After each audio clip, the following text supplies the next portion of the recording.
morning, Internet. I'm Oren Otter. And I'm Chaos Otter, and we're the Super Paradario Brothers. Ironically, that one works. Welcome to another episode of Good Morning Internet. Today, we'd like to talk about some of our favorite Christmas memories. So, Oren, why don't you tell us about your favorite Christmas memory first? Well, let's see. There was a time that, there was this one year when, well, why don't you tell us about your favorite Christmas memory? I grew up as an orphan in the land of chaos. We didn't really have Christmas there. Really? No Christmas trees or stockings or Santa Claus? No, my most vivid Christmas time memory is one of trying not to get eaten by a mutant pineapple. Okay, that's really weird. Now, if we're counting recent memories, then my favorite Christmas memory would be the year that you remodeled the entire valley for Christmas. Ah, yes, and that was a whole lot more work than I thought it was going to be. And this guy really went to town, too. I mean, literally. He gave me my own office, but he also put in a water park, a zoo, a miniature golf course, an arcade, an orchard. Yeah, I tried to give everybody a little something. And you gave Ralph a spice rack. Ah, but it was a really nice spice rack. It was a really nice spice rack. So, what do you have something that you remember from your childhood now? Well, you know those robots that combine to form one big robot? Like the Constructicons and the Voltron Lions? Yeah, I know those. Well, my brother and I were both really into those robots. So our parents gave us each some of the Voltron Lions and some of the Constructicons. Sounds like a lesson in sharing. You would think that, but 6-year-olds do not share. Uh-oh. Eventually, my parents made him take all the lions and me take all the Constructicons.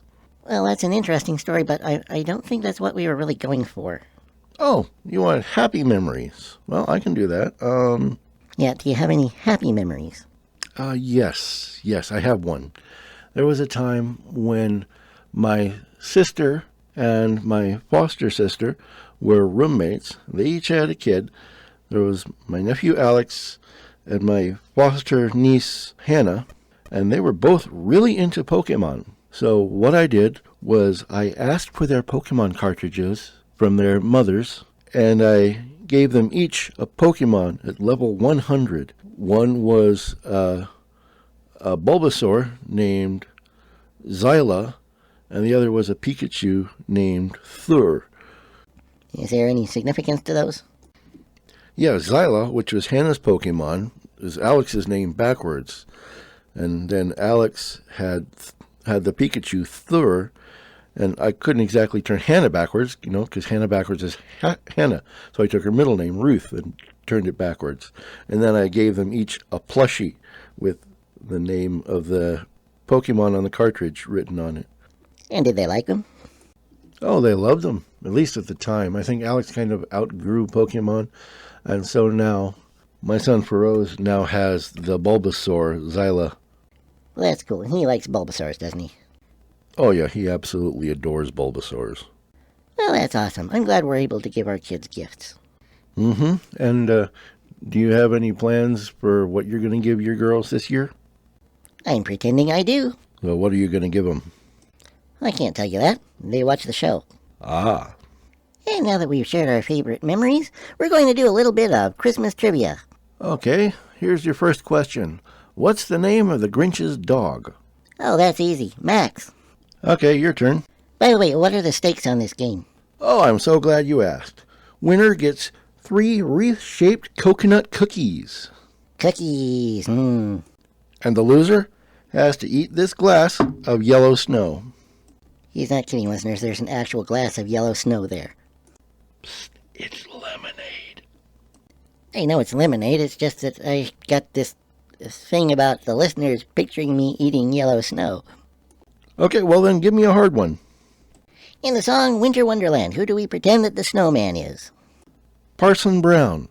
We also pretend later on in the song that he's a circus clown. Okay, that's right. Your turn. What's the total number of gifts in the 12 days of Christmas?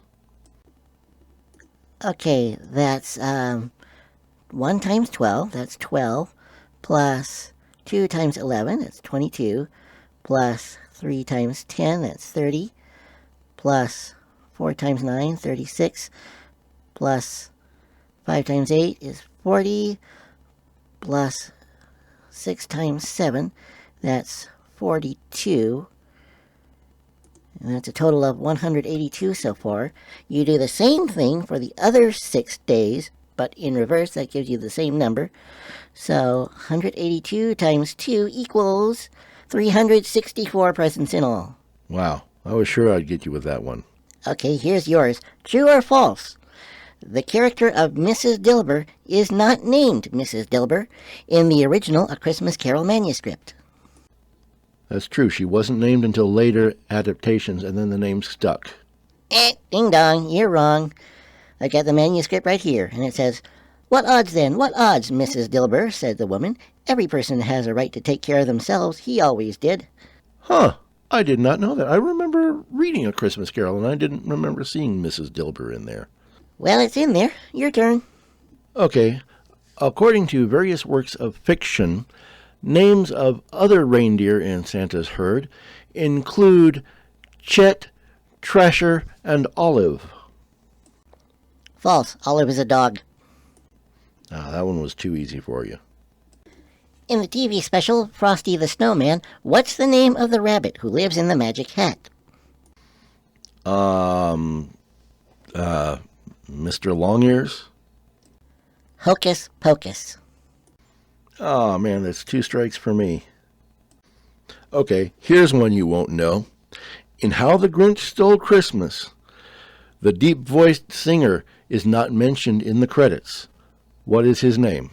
Oh, I know that. He was the voice of Tony the Tiger for so many years. I want to say Boris Karloff, but it's not Boris Karloff. Is that your final answer? Might as well be. Correct answer is Thurl Arthur Ravenscroft. Yeah, I never would have gotten that. Okay, your turn. Okay, in the Polar Express, what does the conductor punch into the ticket of the little boy who's the know-it-all? I want to say learn, but I know it's not learn. Nope, it's believe. That's 3 strikes for me. I guess I lose. And as per the rules of the game, here is your glass of yellow snow. Okay, listeners, this is me, Oren Otter, eating yellow snow on international radio. Lemony.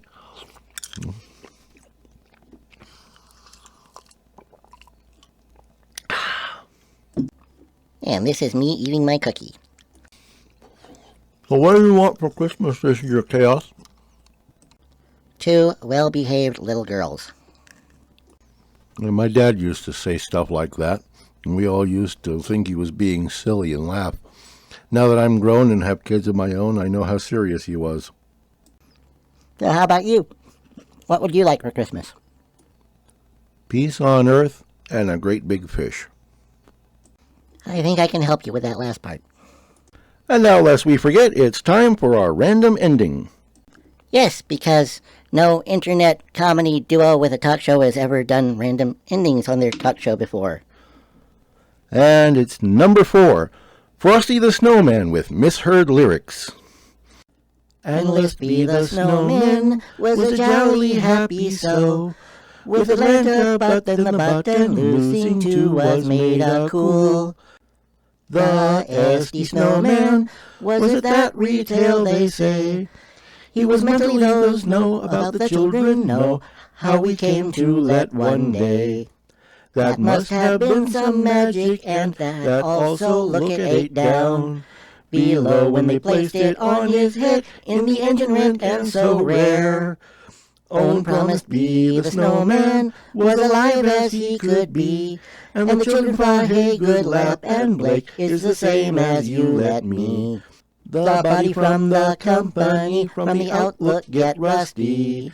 Go nobody from the probity, from the aware that you have those now, from the aware that you have those now.